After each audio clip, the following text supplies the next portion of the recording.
Promdi, Lodi. Basta Promdi, Lodi! Tunay na tunay, Promdi.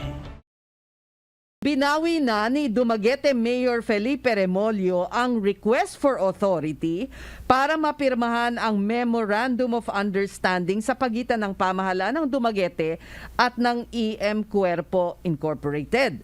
Kaugnay po ito sa planong 174 na ektaryang reclamation project sa lungsod. Ipinagpaliban muna ang pagpirma ng kontrata sa EM Cuerpo bilang winning bidder para bigyang daan ang application sa mga kinakailangang permit mula sa Philippine Reclamation Authority at DENR. Kasunod ito ng mga pagtutol ng iba't ibang sektor sa nasabing proyekto. Sa liham ng PRA o Philippine Reclamation Authority sa sangguniang panglunsod, kinumpirma nito na walang pending application ang pamahalaan ng Dumaguete para sa SMART project. Sinabi ng PRA na hindi sila nakatanggap ng request mula sa Dumaguete government para sa pagrepaso sa Swiss Challenge. Ang Swiss Challenge po, yung kunyari merong unsolicited proposal, kailangan ito malagay sa Swiss Challenge para kumbaga ang ibang mga may interes sa proyekto ay makasali, makabid din. Ayon. Ayon kay Dumaguete Vice Mayor Carissa Faye Tolentino Maxino, ang hakbang ni Mayor Remolyo ay hindi po nangangahulugan na patay na ang nasabing proyekto. Kaya kaugnay niyan, makakausap natin si Rosel Eramis, isa sa mga konsehal na tutol sa Smart City Project. At kasama rin niya via Zoom sina Councilors Agustin Persides, Joken Arbas at Bernice Elmaco. Buhay ba o patay na itong project na to? Itong project na to is buhay na buhay pa po despite sa request ni Mayor Remolyo na mag-withdraw sa kanyang authority to sign the MOU. Mm-hmm. Hindi ito nangangahulugan na patay na yung proyekto. In fact po, after po sa September 8 regular session namin, kung saan humingi si Mayor ng withdrawal request po sa pagpirma ng MOU, ay nagpatuloy siyang nag-conduct ng info drives. At doon ay nilinaw niya at sinabi niya na hindi ito nangangahulugan na ititigil na niya yung pag-pursue sa proyekto po. So anong next step na gagawin ni Mayor? Ano ang susunod na hakbang? Frances, Hi, good afternoon. Are you Joken or Agustin? this is Tincho Perdices. Hi. Kaibigan ako matalik ni Frank. Okay. Kapatid mo. We were both in Ateneo since grade school. Oh, okay. Good afternoon po. Sinabi naman ni Mayor na gusto niya kung atin basahin yung sulat ng PRA, sinabi ng PRA, hindi eksakto ang ginawa ng city ng Dumaguete sa process of going about a reclamation project. So, in his letter, he intends to pursue the project through the process of first applying with the PRA. Because as of today, there have been documents. The mayor, sabi niya, ayaw na niya, hindi na niya pipirmahan yung MOU. At saka a few weeks after July 7, nabawi namin yung resolution of no objection. Now, the resolution of no objection is part of the document na kinahanglan na kailangan mo ibigay sa PRA pag nag-apply ka ng permit. Okay. Aside from that, kailangan din ng letter of intent. Ngayon, the council, yung majority sa council, inapprove nila yung request ni Mayor authority to issue, to give a letter of intent to the PRA.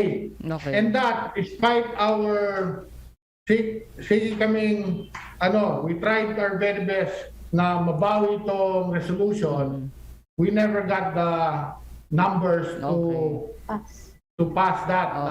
Nasa minority kayo. Minority kami right now, yes. This is the minority. Kayo ng 4. Okay. Yes, kaming 4 po. Ano bang chance na madagdagan kayo? Asking. If they change their hearts. Or if sa election. Yes, siguro sa susunod na election po. Okay, so Yes. you should sige po, go ahead. 4 councilors is not far from a majority.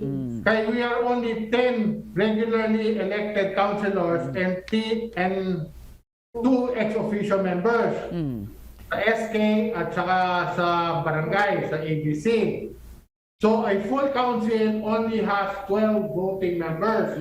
But since namatay yung vice mayor namin noong May, end of May, one of the councilors, si Carissa Tolentino Maxino, siya naging vice mayor namin. So right now, there are only 11 voting members in the council. Okay. In which 4 of us are the minority.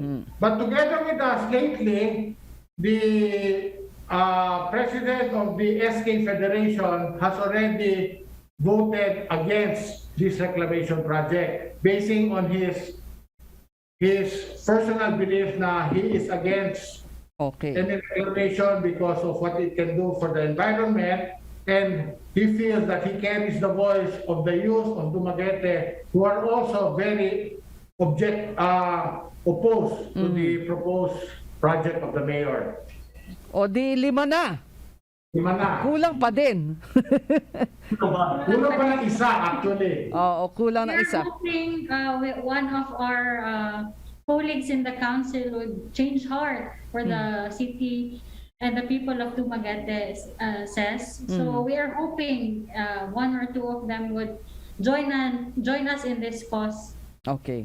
So, just to be clear, si Mayor gusto lang niyang iayos yung mali na ginawa niya. Kasi kumbaga, ang ginawa niya, nauna yung cart before the horse. Tama ba? Humingi siya ng resolution sa inyo, pero wala pa pala siyang application sa PRA. Parang ganon. So, kaya binabawi na niya. Tama ba yun? Is that correct? Yes po. The mayor gave this letter 2 days after he received the letter from PRA. Apparently, kung mabasahin natin yung PRA letter, talagang nagsasabi talaga na what he did throughout those months na dumaan, hindi talaga siya sumunod sa PRA Proseso. law. Oo.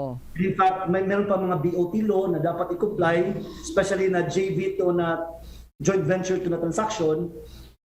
He has to comply with all those laws, which he did not. Okay. So, to be able to correct, ang feeling lang namin ngayon, says, is even if he attempted to correct his mistake, parang hindi pa rin na-corrected because the act has already been committed. Yeah. He has already violated the law. He has already violated the PRA law. He has violated the DOT law.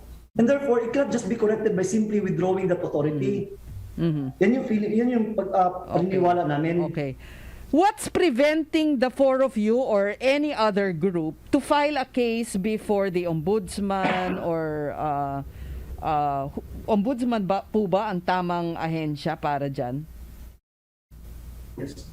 Yes po. Actually, nothing is preventing us po. In fact, a group of lawyers here in Dumaguete are already in the process of making the necessary documents for the filing of several cases po regarding this project. If he signed MOU, Yes, and also says if he signed the MOU, then that would have been the go signal po sa mga group of lawyers who are opposed to this project. However, last week, he decided to withdraw the signing of the MOU. At hindi lang yan, he also asked for a deferment sa pagpirma niya sa notice of award to EM Cuerpo. So, karamihan po dito, sinabi po nila nga, isa lang po itong tactical or political move ni Mayor na pampakalma sa mga nasa oposisyon. Okay, but you don't want to be fooled. Mr. Arbas, tama po ba?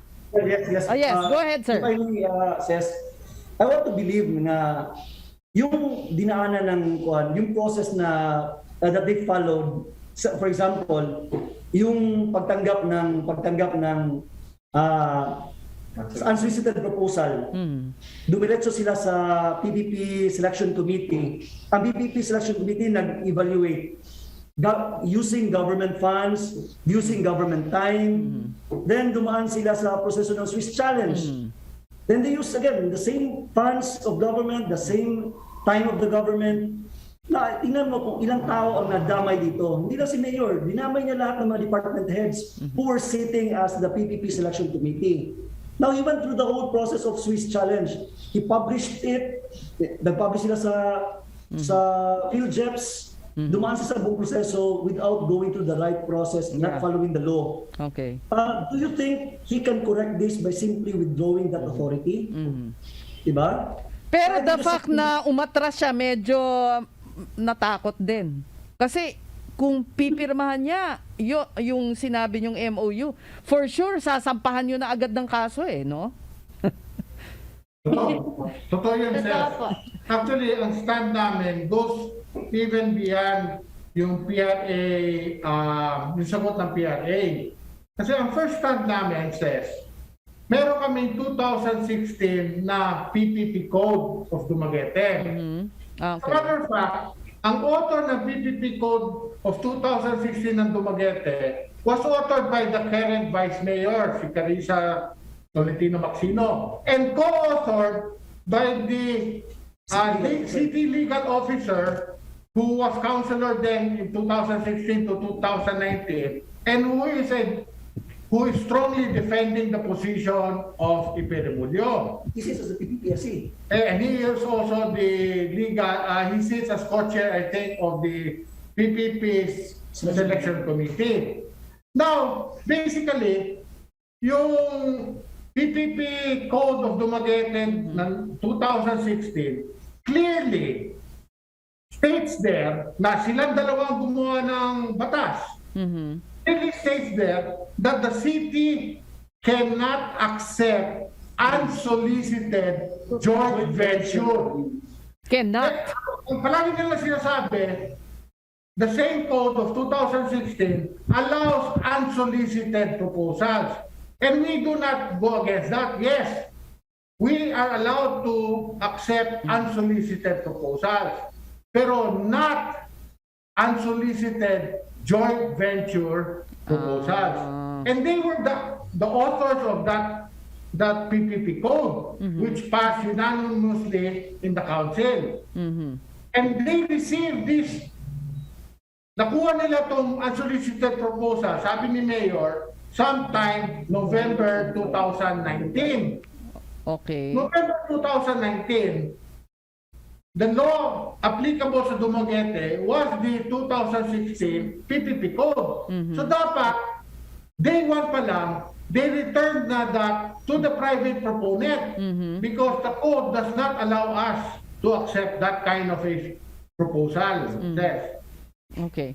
So, why is this happening? Sa tingin nyo ba, well, you need evidence of course to make accusations, pero meron bang under the table na nangyayari dito? No? Bakit ganyang kabilis ang gusto nilang, parang pinapaspas nila tong proyektong to?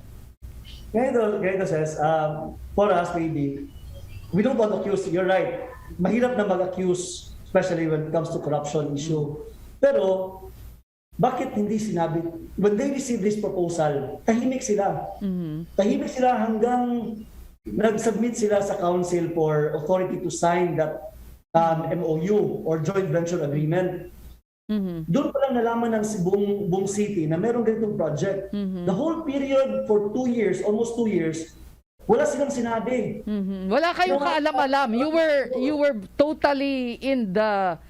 You didn't know anything. You were caught off guard. You were flabbergasted. What is the term to use? Nung pinresent sa inyo ito, anong reaction nyo? Yung unang nalaman nyo? Well, sis, ako personally, I was surprised. No? And especially, ang nakaka-surprise was the action taken by the majority. Na that very same day na natanggap namin yung request ni Mayor, in-approve nila. Because we were trying to convince our fellow councilors, teka, we said, this is the first time we know about this. It's been formally presented to the council. Oo.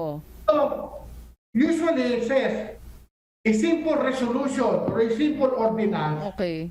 goes through so many Yeah. phases. Matagal ang pagdedebate. Yes, ordinance lang yan or resolution. Pupunta pa sa committee meeting, Oo. magpapatawag pa ng mga resource persons, tapos dadaan sa second reading. Pero itong authority to sign, it's illegal.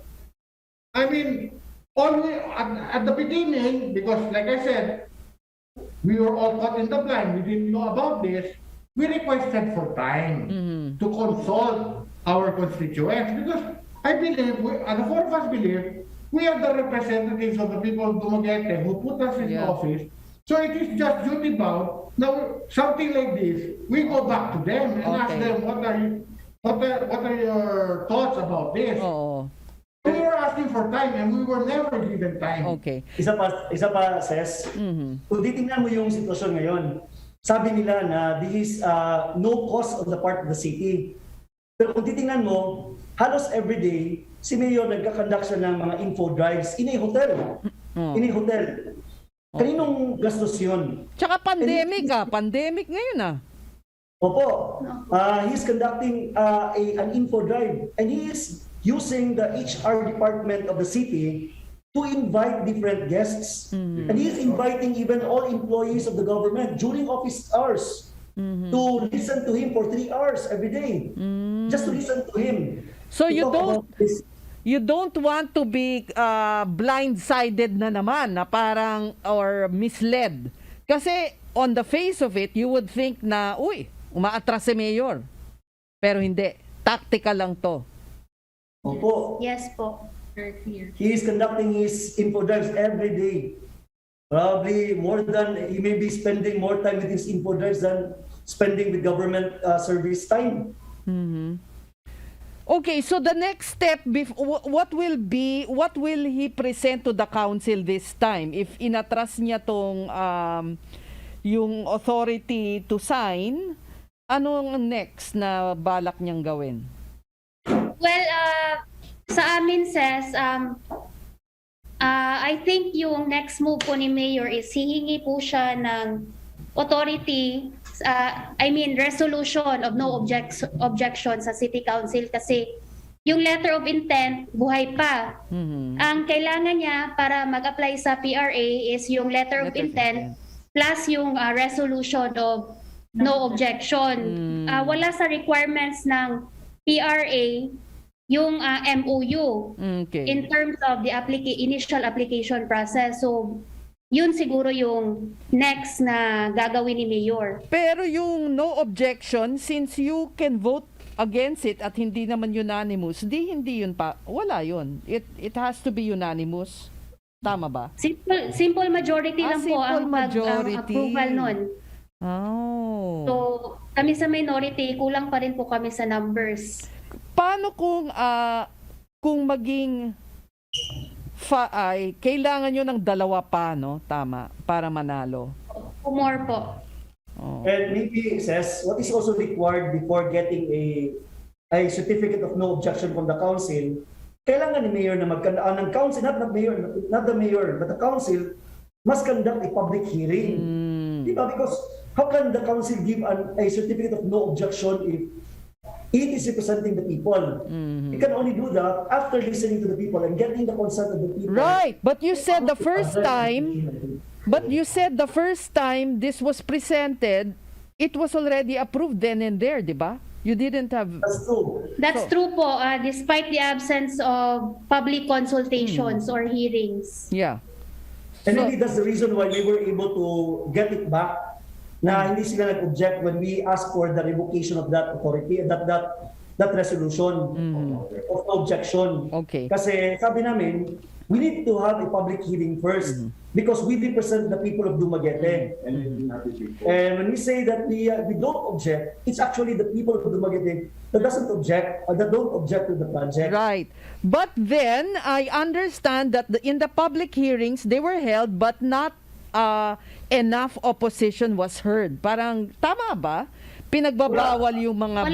Wala pong public hearing until now. What the mayor is doing is conducting an info drive for social acceptability po. Pero that is far from a public hearing kasi yung audience niya po is selected. And he's the one who's talking all the time Okay. for 3 hours a day. 3 hours ba talaga? Oh. Imagine lang ha. Pero akala ko, Unsolicited sorry sir, proposal. sandali. Akala ko ba nakakapag-hearing na ng sila Attorney Golda, nakakapunta yung mga ibang environmentalists? Anong ng hearing ng council? Hindi yun hearing ng council? Hindi po. Hindi po. Ano yun? Sumusulat sila sa council na gusto nila magsalita. So, dahil matauhan sila sa Dumaguete and they belong to the community of Dumaguete, the council grants them the privilege to talk to us. Yes. So, meron sila, Tony Golda, yung mga ibang Yes. kasiliman, professors, Right. and other marine scientists, they already talked to the council. But that's not in the form of a public hearing. So, I see. during our regular business. I see. So no public hearing has yet been called by the council. Yes, none. Oh, okay. So what is your strategy, or do you want to telegraph that to the mayor or not? I mean, what is your next move? What will you do? We have to wait for the next move of the mayor because the council will only act on anything that the mayor submits. Just recently, maybe gusto ko lang sabihin to, Okay. when the council received different comments from the public, especially yung mga nagsalita, the scientists, Yeah. lahat mga teachers, mga experts, Right. institutions, simbahan, Opo. mga eskwelahan, siliman, nagsabi lahat, please withdraw that authority. Hindi pinakinggan ng council, ng members ng council, especially the majority. Pero sa isang sulat lang na ni Mayor, with no explanation, with no argument, with no discussion, inapprove, binawi kaagad ng council. Okay. Maybe yan ang nagpapakita ba? It's a question of to whom does the majority really represent? The council. Okay, Ting, I interrupted you. You were saying something? Yes, what is so funny, what people notice now, says, this is an unsolicited proposal. So there is a private company na is the one who wishes to do this project here in Dumaguete. Pero ang nangyari ngayon, meron kami imbitasyon sa IMPO na pumunta sila sa Dumaguete bukas para kausapin kami. As of now, nag-confirm sila last Wednesday na darating sila tong Wednesday. Pero as of now, mukhang hindi. Especially na winidraw na ni Mayor yung kanyang authority to sign the MOU. So itong private company na to, hindi nagpapakita ng kanilang mukha dito sa Dumaguete. Ang nagbebenta ng project sa taon na Dumaguete, ang mayor namin mismo. Na supposedly, neutral dapat ang mayor. Dahil unsolicited, so dapat ang mayor makinig sa proposal kasama ng kanyang mga tao. Kasama namin. Na sabay-sabay kami makinig kung ano ang gustong gawin ng private company na IMPO. Pero hindi. Para siya pa ang ahente. Tama. So, ang tanong namin lahat, ito ba ay unsolicited pa rin o solicited na? Okay. So, in closing na lang po, ano po ang mensahe ninyo sa Dumaguete at saka siguro sa national government? Meron na bang kinalaman dito ang mga legislators or sino pa ba ang mga ibang interested parties na pwede ninyong apelahan? Well, ako primarily, dati ko pa sinasabi to, I'm asking the mayor, no project says, as far as I'm concerned, no project is big enough or is good enough na magkamag-anak, nag-aaway, magkaibigan, nag-aaway, magkasama sa trabaho, nag-aaway sa social media or personal.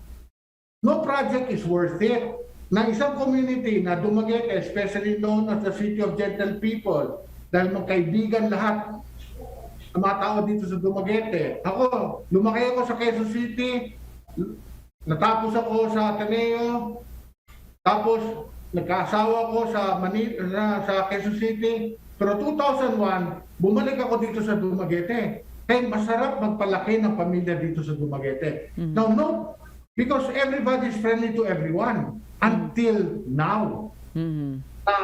Nag-aaway-away na lahat tuhod dahil sa project na to. And no project is worth it. Ang sinasabi nilang development, trabaho, like that. Meron ka nga trabaho, meron ka ng development. Pero hiwalay ka na sa mga kaibigan mo. Hindi mo na pinupuntahan yung mga sa Pasko, yung mga dati mong kaibigan dahil nag-aaway kayo. It's not advisable. I mean, I strongly oppose anything that will break apart a whole community. We thank you so much, the four of you, for your time and good luck sa minority. We will continue to keep following this issue po.